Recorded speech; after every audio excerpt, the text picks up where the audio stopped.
ఓం శ్రీమాత్రే నమః. యాదేవి సర్వభూతేషు బుద్ధిరూపేణ సంస్థిత. నమస్తస్వై నమస్తస్వై నమస్తస్వై నమో నమః. నమాతుః పరదేవతం అంటుంది శాస్త్రం. అంటే తల్లిని మించిన దైవం లేదు అని అర్థం. లోకంలో ప్రతి ప్రాణి తల్లి గర్భం నుంచే బయటకు వస్తుంది. అట్లాగే ఈ ప్రపంచమంతా పరాశక్తి గర్భం నుంచే బయటకు వస్తుంది. ఆ పరాశక్తిని భవానీ, దుర్గా, జగజ్జనని అనే పేరుతో పిలుస్తుంటాము. ఆ తల్లికి ఎన్నో నామాలు, ఆమె చూపించిన లీలలు, వైభవాలు ఎన్నెన్నో. ఆ మహాతల్లి వైభవాలను మనకు అందించే ప్రయత్నం వ్యాస మహర్షి ఒక మహాగ్రంథంలో చేశారు. అదే దేవీ భాగవతం. ఇందులో 12 స్కందాలు, వాటిలో 18,000 శ్లోకాలున్నాయి. దేవి భాగవతంలో జగన్మాతదే ప్రధానమైన పాత్ర, ఆమెయే నాయిక కూడా. అందుకే దేవి భాగవతానికి అంతటి విశిష్టత వచ్చింది. అందువలనే దీన్ని పురాణ రాజ్యం అన్నారు. దీనినే ముక్తి ప్రదాయకం అని కూడా అంటారు. దీనిలో మానవుడు సాధించవలసిన పురుషార్థాలు, ధర్మ, అర్థ, కామ, మోక్షాలు 4 మహర్షి ప్రతిపాదించారు. మన మనస్సులను ఆకట్టుకోవడం కోసం మనోహరమైన కథలలో యోగ, మంత్ర, తంత్ర, శాస్త్ర విషయాలన్నిటినో నిక్షిప్తం చేశారు. ఆ విషయాల కారణంగానే ఈ గ్రంథానికి ఇంతటి ఉదాత్తత లభిస్తోంది. ఈ దేవి భాగవత మహాపురాణం అనేక మంది చేత తెలుగులో వచన, పద్య రూపాల్లో రచించబడింది.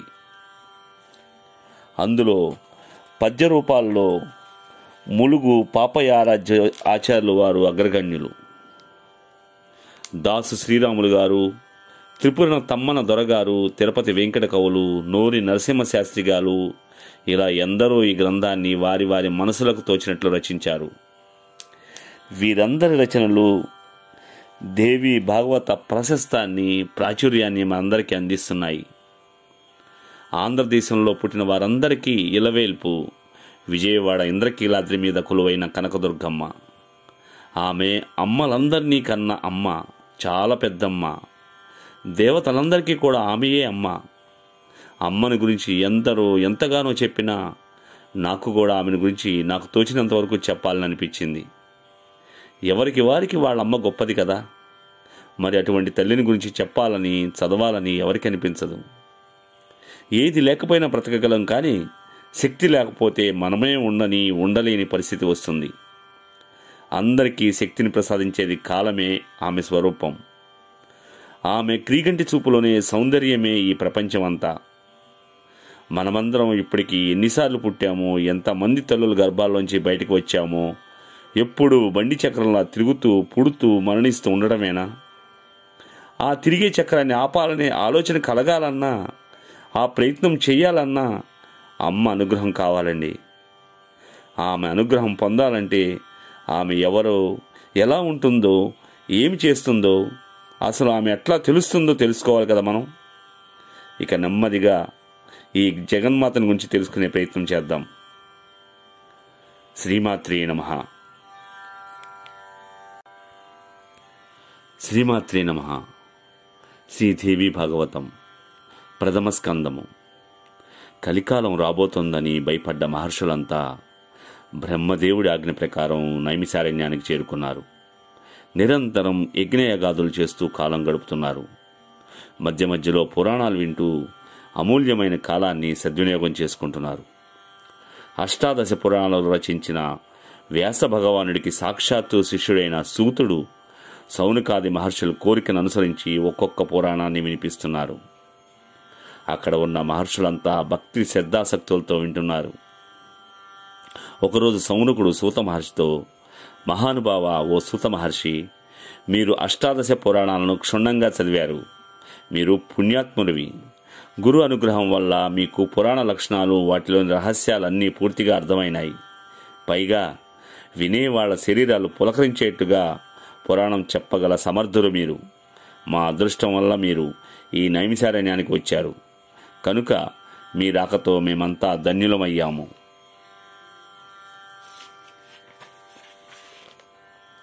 ముక్తిని పొందటానికి అవకాశాన్ని కలిగించే ఉత్తమ జ్ఞానేంద్రియాలు చెవులు. అవి ఉండి పురాణాలు వినలేకపోయేవాళ్ళు నిజంగా దైవం చేత మోసగించబడుతున్న వాళ్లే. 6 రుచులతో కూడిన విందుతో నాలుక సంతృప్తి పడినట్లుగా మీ బోటి పండితుల మాటలతో మా చెవులు సంతృప్తి పడతాయి. చెవులు లేని పాములే శబ్దాన్ని విని పరవశిస్తుంటే చెవులుండి పురాణాలు వినకపోతే అవి చెవులే కావు. అందుకే మేమంతా ఏదో ఒకటి చెప్పించుకుని విందామని మీ చుట్టూ చేరాము. ఎవరైనా కాలాన్ని ఏదో విధంగా గడపాల్సిందే కదా. మూర్ఖులు వ్యసనాలతో కాలక్షేపం చేస్తే పండితులు శాస్త్ర సంబంధ విషయ చర్చలతో కాలాన్ని గడుపుతారు. దేవీ భాగవతం పుణ్యప్రదమని ముక్తిదాయకమని అన్నారు కదా. అందుకని అది వినాలని మాకందరికీ చాలా కోరికగా ఉంది.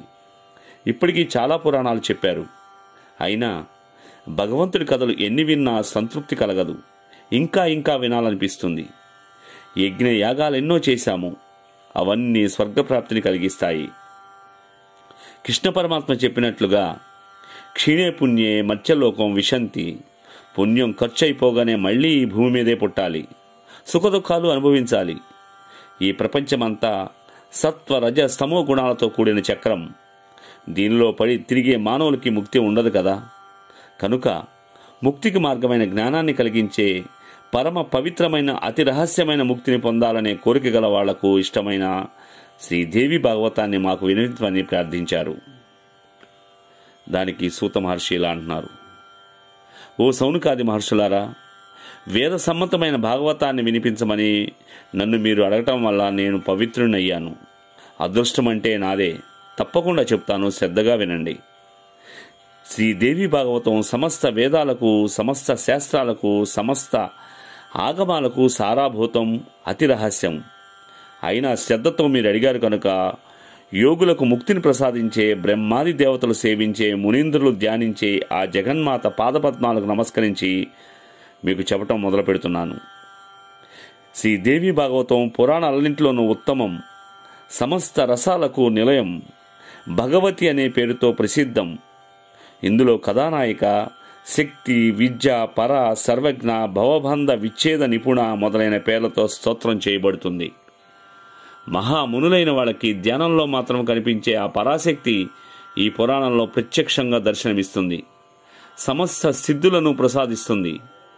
ఈ సమస్త ప్రపంచాన్ని ఆమె తన త్రిగుణాత్మకమైన శక్తితో సృష్టించి, పోషించి, కల్పం చివరిలో ఉపసంహరించి, చివరికి తానొక్కతే మిగిలి ఉండి పరమానందంగా ఒంటరిగా తానే వినోదాన్ని పొందుతుంది. ఆమె విశ్వజనని, సృష్టించే బ్రహ్మదేవుడికి ఆధారం. ఆదిశేషుడిపై పవళించే శ్రీ మహావిష్ణు యొక్క నాభి కమలం విష్ణుమూర్తికి ఆధారం ఆదిశేషుడైతే, ఆ ఆదిశేషుడికి ఆధారం మహాసముద్రం, అంటే నీళ్లు. ఆ నీళ్లే రసస్వరూపం. పాత్ర లేకుండా నీరు ఎట్లా నిలబడుతుంది? కనుక ఆ నీటికి ఆధారమైన పాత్ర ఈ జగన్మాత. విష్ణువు యోగ నిద్రలో ఉండగా నాభి కమలంలో ఉన్న బ్రహ్మదేవుడు ఆ జగన్మాతని స్తోత్రం చేశారు. దేవి భాగవతం ఉత్తమమైన మహాపురాణం. దీనిలో 12 స్కందాలు, 318 అధ్యాయాలు ఉన్నాయి. మొత్తం మీద 18,000 శ్లోకాలున్నాయి. పురాణానికి ప్రధాన లక్షణం 5. అవి సర్గ, ప్రసర్గ, వంశం, మన్వంతరాలు, వంశానుచరితం. మొట్టమొదట లోకమాత నిర్గుణ స్వరూపంగా ఉంది. ఆవిడ ఈ ప్రపంచాన్ని సృష్టించడం కోసం 3 గుణాలతో కూడిన 3 రూపాలు ధరించింది. సాత్విక శక్తి మహాలక్ష్మి స్వరూపం, రాజసిక శక్తి మహాసరస్వతి స్వరూపం, తామసిక శక్తి మహంకాళి స్వరూపం. జగన్మాత ఈ 3 రూపాలను ధరించడమే సర్గయని అంటారు. ఆ తర్వాత సృష్టించబోయే ప్రపంచాన్ని పాలించడానికి సత్వగుణ ప్రధానుడైన శ్రీ మహావిష్ణువు, ప్రపంచాన్ని సృష్టించడానికి రజోగుణ ప్రధానుడైన బ్రహ్మదేవుడు, సంహార కార్యనిర్వహణ కోసం తమోగుణ ప్రధానుడైన శివుడు ఆవిర్భవించడమే ప్రతి సర్గ. రాజులకు సంబంధించిన సూర్య చంద్ర వంశాలను, రాక్షసులకు సంబంధించిన హిరణ్యకశిపుడు మొదలైన వాళ్ళ వంశాలను వివరించడమే వంశం. స్వయంభువ మనువు దగ్గర నుండి మొదలుపెట్టి ఆయా కల్పాల్లో వచ్చే మానవులను, వాళ్ళ కాలాలను వర్ణించి చెప్పడమే మన్వంతరాలు.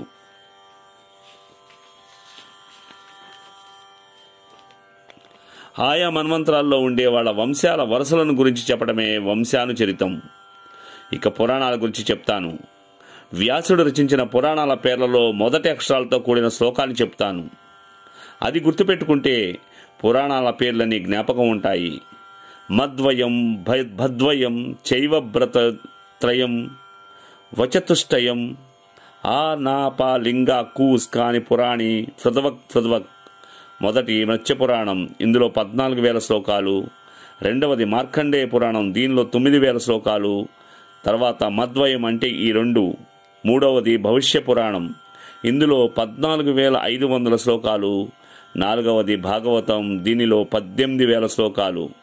భద్వయం అంటే ఆ 2. బ్రహ్మపురాణంలో 10,000 శ్లోకాలు, బ్రహ్మాండ పురాణంలో 12,100 శ్లోకాలు, బ్రహ్మవైవర్త పురాణంలో 18,000 శ్లోకాలు. ఈ మూడింటిని కలిపి భత్రయం అంటారు. వామన పురాణంలో 10,000 శ్లోకాలు, వాయు పురాణంలో 24,600 శ్లోకాలు, విష్ణు పురాణంలో 23,000 శ్లోకాలు, వరాహ పురాణంలో 24,000 శ్లోకాలు ఉంటాయి.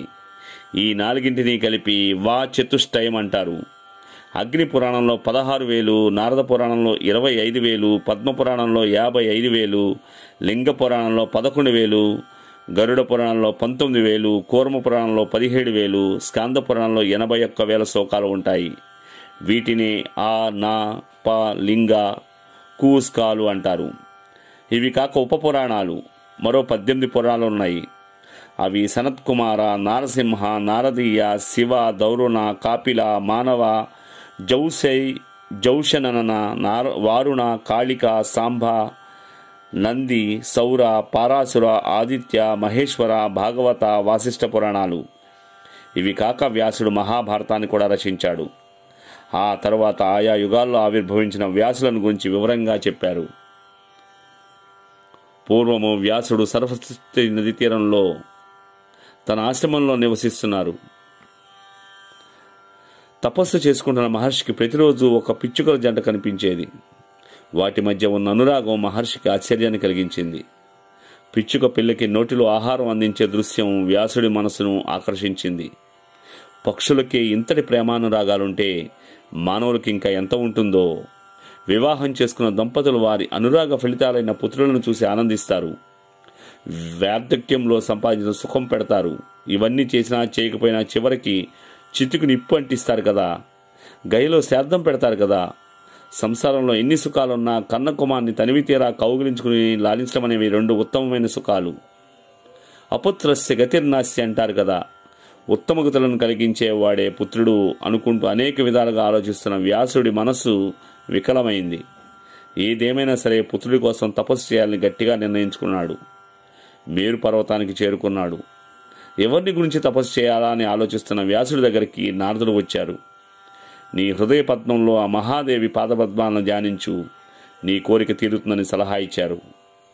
ఆ సలహా పాటించిన వ్యాసుడికి మహావైరాగ్య సంపన్నుడైన శుకుడు యాగాగ్ని మదించే కొయ్య పాత్ర యందు జన్మించాడు. వ్యాసుడు అతనికి దేవి భగవతాన్ని వినిపించి చదివించాడు. అప్పుడే నేను కూడా విన్నాను అని శ్రీ.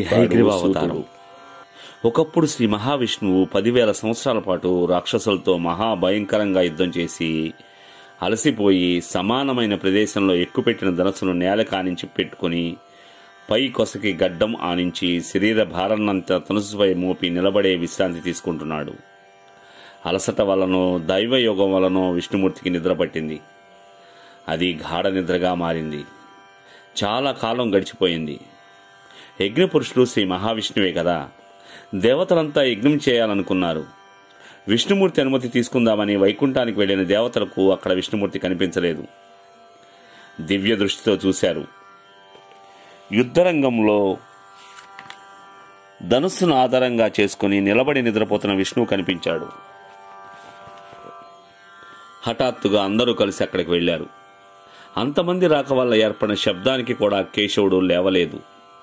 నిద్ర లేపటం మహాపాపం. విష్ణువుని నిద్ర ఎట్లా లేపాలి? పోనీ నిద్ర లేపడానికి ఏదైనా ఉపాయం ఆలోచించండి అన్నారు ఇంద్రుడు. యజ్ఞాన్ని ఆపలేం కదా అనే సందేహాన్ని వెలివించాడు శంకరుడు. బ్రహ్మదేవుడికి ఒక ఉపాయం వచ్చింది. వెంటనే ఒక చెదపురుగును సృష్టించాడు.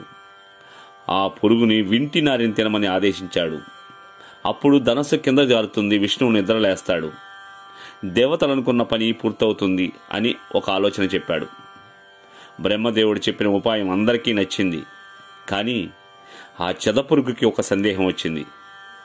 చెదపురుగు బ్రహ్మదేవుడితో, జగద్గురువైన శ్రీయపతికి నిద్రాభంగం ఎట్లా చేయను? నిద్రాభంగం, కథాభంగం, దాంపత్యాన్ని విడదీయటం, తల్లిదండ్రులను వేరు చేయటం అనేవి బ్రహ్మహత్యతో సమానమైన పాపాలు కదా. అంతటి పాపకార్యం చేస్తే నాకు ఏం లాభం వస్తుంది? వింటి నారిని కొరికితే నాకేమి ప్రయోజనం? సమస్త పాపాలకు మూలం స్వార్థమే కదా. ప్రయోజనమ అనిద్దస్తి నమందోపి ప్రవర్తతే. ఎంత తెలివి తక్కువ వాడైనా ఏ ప్రయోజనం లేకుండా ఏ పని చేయడు అన్నట్లుగా చెదపురుగు కూడా తాను చేసిన పని వల్ల ఏమి ప్రయోజనం ఉంటుందని అడిగింది బ్రహ్మదేవుడిని. బ్రహ్మదేవుడు, యజ్ఞంలో నీకు భాగం కల్పిస్తాము. హోమకుండలాలలో హవిస్సులు వేసేటప్పుడు అటు ఇటు చెదిరిపడే భాగాలన్నీ నీవే. వెళ్ళి తొందరగా విష్ణుమూర్తి నిద్రలేపు, దేవతలంతా పనిచేసి పెట్టని చెప్పి చెదపురుగుని ఒప్పించాడు. చెదపురుగు నెమ్మదిగా వెళ్లి నేల మీద ఆని ఉన్న ధనస్సు కొన నారిని కొరికింది. వెంటనే ధనస్సు ఎగిరిపడింది. భూమి ఆకాశాలు ఆ శబ్దం ప్రతిధ్వనించింది. దేవతలంతా భయపడ్డారు. ప్రపంచమంతా అల్లకల్లోలమవుతోంది. సూర్యుడు అస్తమించడంతో దట్టంగా చీకట్లు వ్యాపించాయి. ఏమి జరుగుతుందో ఏమో తెలియక దేవతలంతా కంగారు పడుతున్నారు. ధనుస్సుపై ఆనించి ఉన్న దేవదేవుడు శిరస్సు క్షణకాలంలో తెగి ఎగిరి ఎక్కడో పడింది. ఆ తర్వాత చీకట్లు తొలగిపోయాయి. బీభత్సం తగ్గిపోయింది.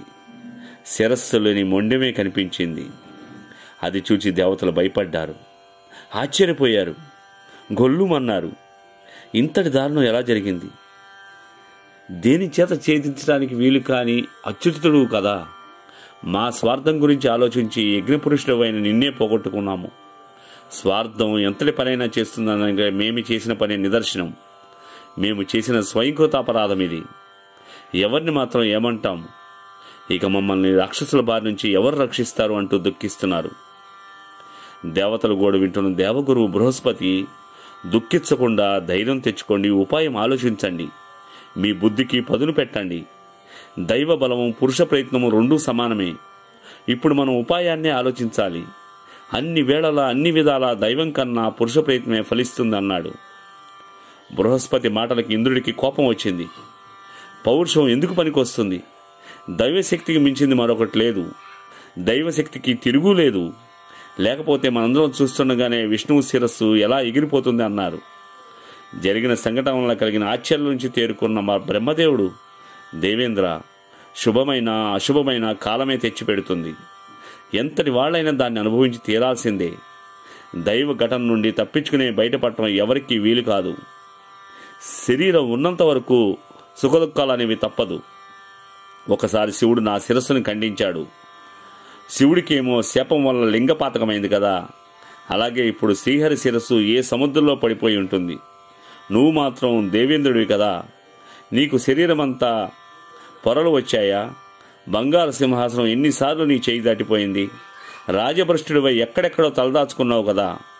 కనుక తప్పించుకోలేని దుఃఖాన్ని గురించి ఆలోచించక తర్వాత చేయవలసిన దానికి ఏదైనా ఉపాయం ఆలోచించండి అన్నాడు. సనాతన స్వరూపిణైన మహామాయని, మహావిద్యను, మహాదేవిని ధ్యానం చేయండి. ఆ పరాశక్తి నిర్గుణ స్వరూపిణి, బ్రహ్మ విద్యా స్వరూపిణి అయిన జగన్మాత తప్పక మనకు దారి చూపిస్తుంది. ఈ ప్రపంచాన్ని సృష్టించి పోషించేది ఆమె కదా. ఈ మూడు లోకాల్లో చరాచర ప్రపంచమంతా వ్యాపించి ఉన్న మహాశక్తి స్వరూపిణి ప్రార్థించమని చెప్పారు.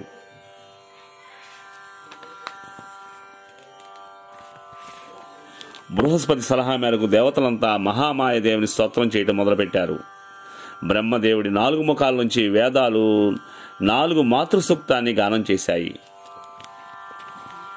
ఓ దేవి మహామాయ, నీకు నమస్కారం. ప్రపంచోత్పత్తికి కారణం నువ్వే. శుభప్రదమైన దానవు, నిర్గుణవు, సర్వభూతేశ్వరివి, జగన్మాతవు. శంకరుడంతటి వాడి కోరికలు తీర్చేదానివి. ప్రాణకోటి అంతటికీ ప్రాణస్వరూపంగా ఉన్నది నువ్వే. జీవకోటి అంతటికీ ఆధారం నువ్వే. తెలివి, కలిమి, బలిమి, వెలుగు, ఓర్పు, శాంతి, శ్రద్ధ, మేధ, ధైర్యము, స్మృతి ఇవన్నీ నీ స్వరూపాలే. ఉద్గీతంలో అర్ధమాత్రం నువ్వే. గాయత్రివి నువ్వే. జయ, విజయ, దాత్రి, లజ్జ, కీర్తి, స్పృహ, దయ మొదలైనవన్నీ నీ స్వరూపాలే. ముల్లోకాలను సంధానపరిచే దయామయివి నువ్వే. సమస్తానికి తల్లివి నువ్వే. లోకాలన్నిటికీ హితం చేస్తావు. పరే నీవు వాగ్బీజానివి, ఈ సంసార బంధ వినాశినివి. త్రిమూర్తులను అష్టదిక్పాలను నువ్వే సృష్టించావు. స్థావర జంగమాత్మమైనవి. ఈ ప్రపంచంలో నువ్వే ముఖ్యమైన వాటిలో ముఖ్యమైన దానివి. భువనాలన్నింటినీ సృష్టించాలి అనుకున్నప్పుడు నువ్వే త్రిమూర్తులను సృష్టించి వాళ్ల ద్వారా సృష్టి స్థితి లయలను నిర్వహిస్తుంటావు. కానీ నీకు మాత్రం ఈ సంసారం తామరాకు మీద నీటి బొట్టు లాంటిది. నీ స్వరూప వైభవాన్ని, నీ నామాలు ఎన్ని అని చెప్పేవాడు లేరు, చెప్పగలవాడు లేడు. ఈ ముల్లోకాల్లో మామూలుగా ఉండే చిన్న నీటికుంటనే దాటలేనివాడు సంసారం అనే మహాసముద్రాన్ని ఈదగలరా? అద్వితీయమైన నీ అనంత వైభవాన్ని తెలుసుకున్న దేవతలు లేరు. ఇక మానవుల సంగతి వేరే చెప్పేదే ఉంది. మిథ్యారూపమైన ఈ సమస్త ప్రపంచాన్ని నువ్వే సృష్టిస్తావనడానికి వేదాలే ప్రమాణం. విష్ణుమూర్తి శిరస్సు తెగిపడిన సంగతి నీకు తెలిసి తెలియనట్లు ఉన్నావెందుకు? నీ పాదసేవకులమైన మమ్మల్ని రక్షించడానికి ఇంత ఉపేక్ష ఎందుకమ్మా? దేవతలంతా చేసిన దోషాల వల్ల కానీ, లేక మధుకైటబులతో కొన్ని వేల సంవత్సరాలు యుద్ధం చేసి నేనే గెలిచానని విష్ణువు అహంకరించడం కానీ జరిగిందా? లేకపోతే విష్ణువు శిరస్సు తెగాలని రాక్షసులు కోరుకున్నారా? లేదా జగజ్జనమైన నీవు సముద్రతనయపై ఆగ్రహం వచ్చిందా? ఏదేమైనా మా అందరి తప్పులు క్షమించి నీ అంశతో జన్మించిన శ్రీ మహావిష్ణువును మళ్లీ బ్రతికించి మాకు ఆనందం కలిగించంటూ దేవతలంతా ప్రార్థించారు. దేవతలు చేసిన ప్రార్థనకు, వేదాలు చేసిన స్తుతికి ప్రసన్నరాలైన మహేశ్వరి ఆకాశవాణిగా ఇలా వినిపించింది. దేవతలారా, వేదాలు చేసిన స్తోత్రానికి నేను సంతృప్తి చెందాను. మీరు దుఃఖించకండి. వేదాలు చేసిన స్తోత్రాన్ని ఎవరు చదివినా విన్నా వాళ్ళ కోరికలన్నీ తీరుతాయి. కారణం లేనిది ఈ ప్రపంచంలో ఏదీ జరగదు.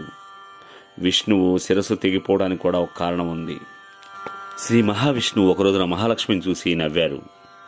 తనను చూసి ఎందుకు భర్త నవ్వారో అని పరిపరి విధాలు ఆలోచించుకుని చివరకు నాకెవరైనా సవతిని తెచ్చాడేమో, అందువల్లనే ఇలా వంకరగా నవ్వుతున్నానని నిర్ణయించుకుంది. లక్ష్మి మనసులో కోపం మండిపోతోంది. దానితో ఆమెని తామసీ శక్తి ఆవహించింది. అంతే, భర్తను శపించింది. కోపంతో నీ శిరస్సు తెగిపడాలి అని. అదే జరిగితే తనకి వైదవ్యం వస్తుందన్న విషయాన్ని కూడా మర్చిపోయింది. వైదవ్యం కన్నా సపత్నిత్వమే సహించరాందని భావించింది. ఆ క్షణంలో కాలయోగ ప్రభావం ఆమెతో అట్లా చేయించింది. అది కూడా భవిష్యత్తులో దేవకార్యం కోసమే. అతడి శిరస్సు ఉప్పు సముద్రంలో పడింది. అయినా నేను అతనిని బ్రతికిస్తాను. మీరనుకున్నట్లు మీ పనిని పూర్తి చేయగలరు. హరి శిరస్సు తెగిపోవడానికి మరొక కారణం కూడా ఉంది. పూర్వము హైగ్రీవుడనే రాక్షసుడు సరస్వతీదేవి నదీ తీరంలో మాయా బీజాక్షరంతో నన్ను గురించి ఘోరమైన నిష్ఠతో తపస్సు చేశాడు. అతడు కోరుకున్నట్లుగా తామసీ శక్తిగానే దర్శనమిచ్చాను. సింహ వాహనం మీద నన్ను చూచి ఆనందంతో నమస్కరించి ప్రదక్షిణం చేశాడు. పంచభూతాలు, జ్ఞానేంద్రియాలు, కర్మేంద్రియాలు అన్నీ నువ్వే, అంతా నువ్వే అంటూ స్తోత్రం చేశాడు. అతడి స్తోత్రానికి పొంగిపోయి వరం కోరుకోమన్నాను. తనకు మరణం లేకుండా వరమేమన్నాడు. అయితే అది సాధ్యం కాదు అన్నాను. లోకరీతిని అనుసరించి పుట్టిన ప్రతివాడు మరణించి తీరాల్సిందే, కనుక మరేదైనా అడుగు ఇస్తానన్నాను. అయితే హైగ్రీవుడి చేతిలో తప్ప తనకు మరణం మరెవరి వల్ల రాకూడదని అన్నాడు. అతడి కోరికను మన్నించి అంతర్ధానమయ్యాను. అతడిని సంహరించగలవాడు ఈ 3 లోకాల్లోనూ లేడు. అతడిని విష్ణువే హైగ్రీవుడై సంహరించాలి. అందుకే ఈ విధంగా జరిగింది. ఒక అందమైన గుర్రపు తలం తెచ్చిస్తే దేవశిల్పి విష్ణువు మొండానికి అతికిస్తాడు. ఈ హైగ్రీవ భగవంతుడు ఆ రాక్షస హైగ్రీవుడిని సంహరిస్తాడు అని చెప్పింది ఆ మాత. దేవతలు ఆకాశవాణి ఆజ్ఞ మేరకు గుర్రపు తలం తెచ్చి ఇచ్చారు. దేవశిల్పి అతికించాడు. శ్రీ మహావిష్ణువు హైగ్రీవ అవతారుడయ్యాడు. హైగ్రీవ రాక్షసును సంహరించి లోకాలకి మేలు చేశాడు. చూశారా, ఈ కథలో ఎన్ని నీతులు ఉన్నాయో చూడండి. అన్నీ నేనే చేశానని అహంకారాన్ని పొందకూడదని విష్ణువు ద్వారా, కోపం ఎంతటి పనైనా చేయిస్తుందని శ్రీ మహాలక్ష్మి శాపం ద్వారా మనకి సూచిస్తున్నాయి. కనుక నేనే చేస్తున్నానన్న ఆలోచనని, కోపాన్ని అరికట్టి అదుపులో పెట్టుకోవాలి. త్రిగుణ శ్రవణాలు. చెవులున్నందుకు భగవత్కథలు వినాలంటారు పెద్దలు.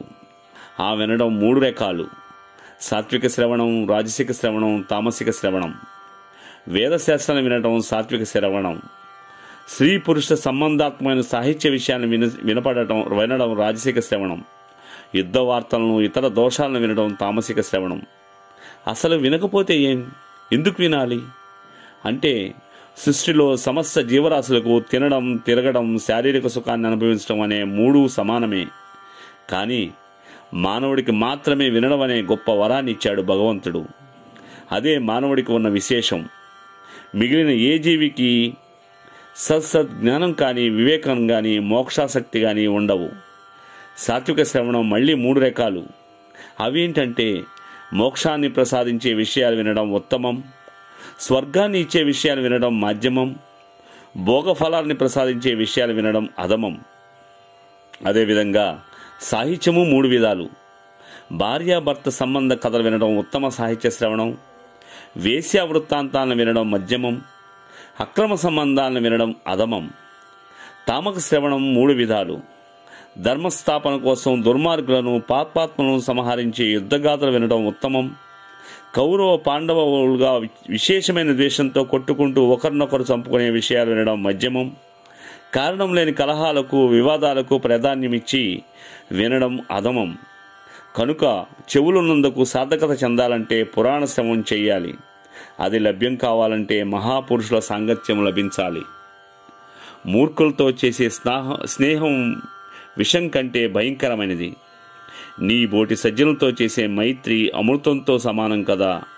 కనుక ఓ మహర్షి, మాకు మధుకైటబులతో హరి చేసిన యుద్ధాన్ని గురించి వివరంగా చెప్పమని శౌనకాదులు అడిగారు. మధుకైటబ వృత్తాంతం. పూర్వం మహాప్రళయం సంభవించింది. అప్పుడు లోకాలన్నీ నీటిమయమైపోయినాయి. జనార్దనుడు ఒక్కడే మిగిలాడు. శేషపాన్పు మీద పవళించి ఉన్నారు ఆ నీటిపైన. అతడి చెవులోంచి గులిమి జారి కింద పడింది. అంతే, అందులోంచి పుట్టుకొచ్చారు మధుకైటబులు. సముద్రం నీళ్లలోనే చక్కగా పెరుగుతున్నారు. అన్నాదమ్ముల్లాగా అక్కడే ఆడుకుంటున్నారు. ఒకరోజున వాళ్ళకి ఒక సందేహం వచ్చింది. దేనికైనా ఒక కారణం ఉంటుంది కదా, అట్లాగే అన్నిటికీ ఏదో ఒక ఆధారం ఉండాల్సిందే కదా. మరి ఈ నీరు దేని మీద ఆధారపడి ఉంది? అసలు ఈ నీళ్లను ఎవరు సృష్టించారు? మనం ఎలా పుట్టాం? అసలు మన తల్లిదండ్రులు ఎవరో? అంత ఆశ్చర్యంగా ఉంది.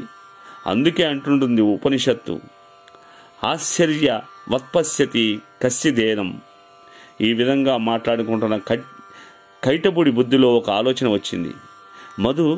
మనం మహాశక్తి కారణంగానే నీళ్లలో ఉన్నాము. ఈ నీళ్లను, మనని కూడా ఆవిడే సృష్టించింది. అన్నిటికీ ఆధారం కూడా ఆమె అని చెప్పాడు. ఇంతలో వాళ్ళకి ఆకాశంలో ఒక శబ్దం వినిపించింది. అది వాగ్బీజం అని ఇద్దరు నిర్ణయించుకున్నారు. దాన్నే జపం చేయడం మొదలుపెట్టారు. 1000 సంవత్సరాలు ఆ బీజంతో చేసిన తపస్సుకు ఫలితంగా మధుకైటబులకు మహాశక్తి దర్శనమిచ్చింది. వరం కోరుకోమంది. మధుకైటబులు తమంతట తాము కోరుకున్నప్పుడే మరణం రావాలని వరం అడిగారు. దానికి అంగీకరించి ఆదిశక్తి అంతర్ధానమైంది. మహాశక్తి వరప్రభావంతో మననెవరూ చంపలేరన్న గర్వంతో విర్రవీగుతూ సముద్రాన్నంత అల్లకల్లోలం చేస్తూ ఆడుకుంటుండగా బ్రహ్మదేవుడు కనిపించాడు వాళ్ళకి. అంతే, మాతో యుద్ధం చేయమని అడిగారు బ్రహ్మదేవుణ్ణి. యుద్ధం చేయడం ఇష్టం లేకపోతే సింహాసనం మాకిచ్చి వెళ్ళిపోమన్నాడు. బ్రహ్మదేవుడు వరబలంతో ఉన్న వాళ్ళిద్దరిని చూసి ఏం చేయాలో తెలియక బిగుసుకుపోయాడు. వీళ్ల మీద సామ, దాన, భేద దండోపాయాల్లో ఏది ప్రయోగించాలా అని ఆలోచించాడు. భేదమే సరైందని నిర్ణయించుకుని ఆ పనికి విష్ణువు తగినవాడని నిర్ణయించుకున్నాడు. వెంటనే శ్రీహరి నిద్ర లేపడం మొదలుపెట్టాడు. ఎన్ని స్తోత్రాలు చేసినా, ఎంత ప్రయత్నించినా శ్రీహరి లేవలేదు. నిద్ర నిజం కాదు కదా. యోగా నిద్ర పరవశుడయ్యాడు హరి, అందుకనే లేవలేదు. మధుకైటబులు తన చంపడానికి మీదకొస్తున్నారు. ఇంతలో మెరుపు లాంటి ఆలోచన వచ్చింది. వెంటనే యోగనిద్రనే బ్రహ్మదేవుడు స్తోత్రం చేశాడు. యోగనిద్రకి అనుగ్రహం కలిగింది. విష్ణువు శరీరాన్ని విడిచిపెట్టింది. విష్ణువులో కదలిక వచ్చింది. బ్రహ్మదేవుడు ఆనందించాడు. అసలు అంత నిద్ర విష్ణువుకి ఎలా వచ్చిందో చెప్పమన్నాడు సౌనకులు సూతుడిని. ఎంత కఠినమైన ప్రశ్న వేశారు! దీనికి ఎవరు సమాధానం చెప్పగలరు? అయినా నాకు తోచిందంతా చెప్తాను వినండి అంటూ శక్తిని స్తోత్రం చేశాడు. శత్రువులను జయించడంలోనూ, భోజనంలోనూ, గమనంలోనూ సర్వత్రా ప్రతిదానియందు నిండి ఉన్నది ఆ శక్తి స్వరూపిణి. ఈ విషయాన్ని ఆదిశంకరాచార్యులు సౌందర్యలహరిలో మొదటి శ్లోకంలోనే శివాశక్తియుక్తో ఏది భవతి శక్తు నచే దేవం దేవో నకలు కుశలః స్పందిత్తుమపి అని వర్ణించారు. ప్రతి కదలికలోనూ శక్తి నిండి నిబిడీకృతమై ఉంది. త్రిమూర్తులు వారిలో ఉన్న సాత్విక, రాజసిక, తామసిక శక్తుల కారణంగానే సృష్టి స్థితి లయలను కొనసాగించగలుగుతున్నారు. శక్తి సగుణ, నిర్గుణ అని రెండు రకాలు. కోరికలు లేనివాడు నిర్గుణ శక్తిని, కోరికలు గలవాడు సగుణ శక్తిని ఆరాధిస్తారు. మానవుడు సాధించాల్సిన 4 పురుషార్థాలకు ఆమె స్వామిని. త్రిమూర్తులు కూడా నిత్యం ఆ శక్తిని ఆరాధిస్తుంటారని శౌనకుడు వివరంగా చెప్పారు. ఇక మధుకైటబులు ఏమయ్యారో తెలుసుకుందాం. యోగ నిద్ర హరిని వదిలిపెట్టగానే ఆవరిస్తూ నిద్ర లేచాడు. ఎదురుగా భయపడుతూ నిలబడ్డ బ్రహ్మదేవుని చూశాడు. తపస్సు చేయటం మానేసి ఇట్లా నిలబడ్డావేంటని ప్రశ్నించాడు. బ్రహ్మదేవుడు మధుకైటబుల విషయాన్ని వివరించి రక్షించమని ప్రార్థించడానికి వచ్చానన్నాడు. వాళ్ళను నేను సంహరిస్తాను, నీకేమి భయం లేదని అభయం ఇచ్చాడు విష్ణువు బ్రహ్మదేవుడికి. ఇంతలో మధుకైటబులు విష్ణువు దగ్గరికి రాని వచ్చారు. వచ్చారా, నాతో యుద్ధం చేయండి అన్నాడు విష్ణువు వాళ్లతో. ఒకరి తర్వాత మరొకరు ఆపకుండా శ్రీహరితో మల్ల యుద్ధాన్ని చేస్తూనే ఉన్నారు. అయినా వాళ్లకు ఏమీ అలసిపోవటం లేదు. కానీ శ్రీహరి మాత్రం అలసిపోయాడు. అది చూచి మధుకైటబులు హేళనగా, ఓపికంటే సమర్థులవైతే మాతో యుద్ధం చేయి, లేకపోతే మాకు తల వంచి నమస్కరించి మీ దాసుడిని అని ఒప్పుకో అని అన్నారు. ఎంతగా యుద్ధం చేసినా వీళ్ళు ఎందుకు అలసిపోవట్లేదని ఆలోచించాడు విష్ణుమూర్తి. వాళ్ల మీద సామోపాయాన్ని ఉపయోగించి, మీరేమో ఇద్దరు, నేనేమో ఒక్కడనే మీతో యుద్ధం చేస్తున్నాను. మహావీరులు ధర్మయుద్ధంలో అలసిపోయిన వాడితో, భయపడిన వాడితో, ఆయుధం వదిలిపెట్టిన వాడితో, పడిపోయిన వాడితో, బాలకుడితో యుద్ధం చేయరు కదా అన్నాడు. కొంతసేపు విశ్రాంతి తీసుకుని మళ్లీ యుద్ధం చేస్తానని చెప్పాడు. అందుకు అంగీకరించారు మధుకైటబులు. ఎప్పుడు మన ప్రయత్నం విఫలమవుతుందో అప్పుడైనా మనసు మించిందేదో ఉందని గ్రహించాలి. అదిగో ఆ పని శ్రీహరి చేశాడు. యోగ నిద్ర మహామాయ శక్తిని స్తోత్రం చేశాడు. తన బాధను ఆమెకు వివరించాడు. అప్పుడు పరాశక్తి ప్రసన్నురాలై, ఈ రాక్షసులను మోసంతోనే జయించాలి. నేను వీళ్ళని నా వంకర చూపులతో సమ్మోహనపరుస్తాను. అప్పుడు నువ్వు వాళ్ళని సంహరించు అన్నది. పరాశక్తి అనుగ్రహ బలంతో మళ్లీ యుద్ధానికి పిలిచాడు శ్రీహరి మధుకైటబులను. అప్పుడు విష్ణుమూర్తితో, జయపజయాలు దైవాధీనాలు. ఎప్పుడూ బలవంతుడి జయాన్ని పొందదు. దైవయోగం ఉంటే దుర్బలుడైన జయాన్ని సాధించవచ్చు.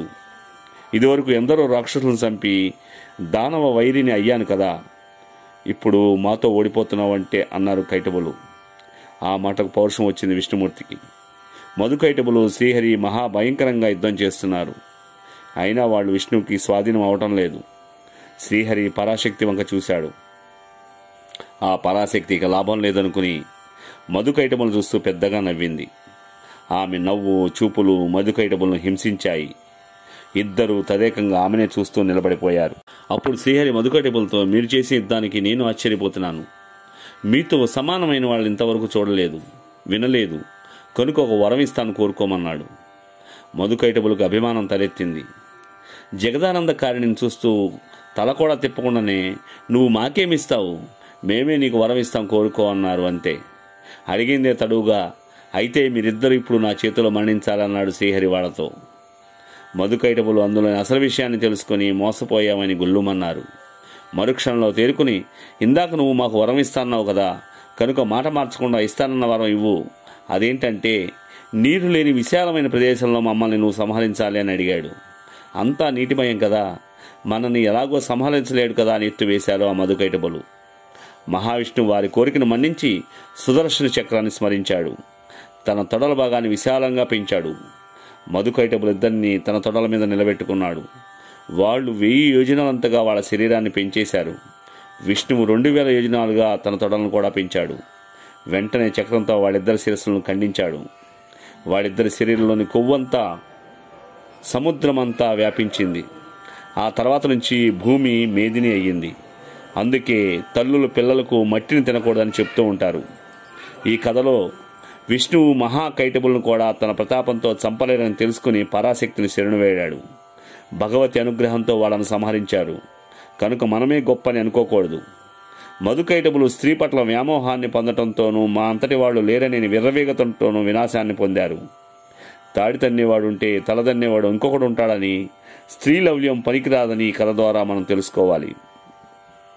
సుఖజనక సంవాదం. వ్యాసుడు సుఖమహర్షితో వివాహం చేసుకుని గృహశాస్త్రం అనే ధర్మాల్ని పాటించి దేవతలను పితృదేవతలను అర్చించు, నాకు మనవడినిచ్చి నన్ను రుణవిముక్తుని చేయమని కోరాడు. శుకుడు గృహశాస్త్రం అంటేనే నాకు భయం, అది ఒక చెరసాల. పూర్వజన్మలో పుణ్యం వలన మానవ జన్మ ఎత్తి మళ్లీ పుట్టకుండా ఉండే స్థితి కోసం ప్రయత్నించాలి, కానీ మళ్లీ సంసార బంధంలో చిక్కుకుని బాధలు పడటం నాకు ఇష్టం లేదంటూ తండ్రి కోరికను తిరస్కరించాడు. అప్పుడు వ్యాసుడు గృహశాస్త్రంలో ఉండి కూడా మోక్షాన్ని పొందవచ్చు, వివాహం చేసుకుని వాళ్ళని ఇంద్రియాలు ఇబ్బంది పెడతాయి కనుక వివాహమాడి ఇంద్రియ జయం కోసం తపస్సు చేయని చెప్పాడు. ఎన్ని చెప్పినా శుకుడు వివాహం ఆడటానికి అంగీకరించలేదు. తండ్రి కుమారుల బంధం ఏమిటి, ఎన్నో విషయాలు చెప్పినా నువ్వే నన్ను సంసార బంధంలో పడేయొద్దని ప్రాధేయపడుతున్నాడు. వ్యాసుడు దిగులుతో కన్నీరు కారుస్తున్నాడు. శుకునికి తాను రచించిన దేవి భాగవతాన్ని చదవమన్నాడు. ప్రళయకాల్పంలో విష్ణువు పసిబాలుడే మర్యాకు మీద పడుకున్నాడు. అతడికి నన్ను ఎవరు ఎందుకు ఇలా చేశారని సందేహం వచ్చింది. నా ప్రశ్నలకు సమాధానం ఎవరు చెప్తారని ఎదురుచూస్తున్న విష్ణుమూర్తికి జగజ్జన్ని సర్వం కల్పితమేవాహం నావ్యదస్తి సనాతనం అని సమాధానం చెప్పింది. అది విన్న విష్ణువు నాకు సమాధానం చెప్పింది స్త్రీయా పురుషుడా నపుంసకుడా అని మళ్లీ సందేహంలో పడ్డాడు. అప్పుడు చిన్ని విష్ణుమూర్తికి శంఖచక్ర గదా పద్మాను ధరించి శ్రీ మహాలక్ష్మి ప్రత్యక్షమైంది. అప్పటి నుండి విష్ణువు ఆమె చెప్పిన ఆ మహామంత్రాన్ని జపిస్తున్నాడని చెప్పాడు. శుకుడు దేవి భాగవతం అంతా చదివాడు. అయినా అతనికి మనశ్శాంతి లభించలేదు. నిరంతరం దిగులుగా ఉంటున్న శుకుడిని వ్యాసుడు జనకుడి దగ్గరకు పంపించాడు. శుకుడు బయలుదేరి మిథిలా నగరం చేరుకుని నగరంలోకి ప్రవేశించబోతున్నాడు. నగర ద్వారపాలకుడు నువ్వు ఎవరు, ఏం పని నీకు అని ప్రశ్నించాడు. ఆ ప్రశ్నలు విన్న శుకుడు నివ్వెరపోయి కదలిక లేని వాళ్లాగా నిలబడిపోయాడు. ద్వారపాలకుడు నేను అడిగిన ప్రశ్నకు సమాధానం చెప్పకపోతే పని జరగదన్నాడు. నగరంలోకి ప్రవేశం లభించలేదని గొణుక్కుంటున్న శుకుడి మాటలు విన్న ద్వారపాలకుడు క్షమించమని ప్రార్థించి లోపలికి పంపించాడు. లోపలికి వచ్చిన శుకుడు జనకుడు సకల మర్యాదలు చేశాడు. ఎంతటి విరాగివి నువ్వు, అయినా నా మీద అనురాగంతో నువ్వు రావడం ఆనందంగానూ ఆశ్చర్యంగానూ ఉంది. అయినా నీ రాక కారణం ఏమిటి అని అడిగాడు జనకుడు.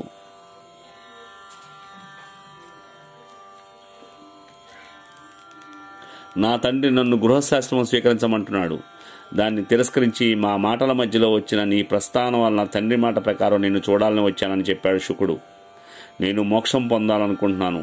ఇంతకీ మోక్షం ఇచ్చేది జ్ఞానమా లేక వేదాధ్యాయమా, ధ్యానమా, తీర్థయాత్రల, వ్రతాల, యజ్ఞాల అని ప్రశ్నించాడు శుకుడు. శుకుడి ప్రశ్నలకు సమాధానంగా మోక్షం కావాలి అనుకున్నవాడు ఉపనయనం చేసుకుని గురుకులంలో వేదాధ్యయనం చేయాలి. వేదాంగాలు చదవటం పూర్తయ్యాక గురుదక్షిణ సమర్పించి ఇంటికి వచ్చిన గుణవంతురాలైన కన్యను వివాహమాడి గృహశాస్త్రమాన్ని స్వీకరించాలి. శుచిగా సంతోషంగా వేదవిహిత కర్మలను ఆచరిస్తూ దురాశను వదిలి దుష్కర్మలు చేయకుండా పవిత్రుడై ఉండాలి. మనవణ్ణి ఎత్తుకున్నాక వానప్రస్థాశ్రమాన్ని స్వీకరించాలి. తపస్సు చేసిన మనలో ఉండే 6 శత్రువులు జయించాలి. అప్పుడు భార్య బాధ్యతను కొడుకు అప్పగించాలి. ప్రశాంత చిత్తుడై శుద్ధ వైరాగ్యంతో సన్యాశ్రమాన్ని స్వీకరించాలి. ఇది క్రమం అంటూ హితబోధ చేశాడు. సుఖదుఖాలకు మనసే కారణం, కానీ మరేదీ కాదు. బంధమోక్షాలకు మనసే కారణం. మనసు శాంతిస్తే మిగిలిందంతా ప్రశాంతి అంటూ ఉపదేశం చేశారు. జనకుడు చెప్పింత విని తండ్రి దగ్గరకు వెళ్ళాడు శుకుడు. వ్యాసుడు కుమారుడి రాకకు పరమానందపడ్డాడు. శుకుడు తండ్రి మాట ప్రకారం వివాహమాడి పుత్రులకు రాజ్యాన్ని అప్పగించి నారదుల ఉపదేశంతో సద్యోముక్తిని గ్రహించి కైలాసానికి వెళ్లి కొంతకాలం ధ్యానం చేసి చివరకు సిద్ధి పొందాడు. ప్రథమ స్కందం సమాప్తం. శ్రీమాత్రీ నమః.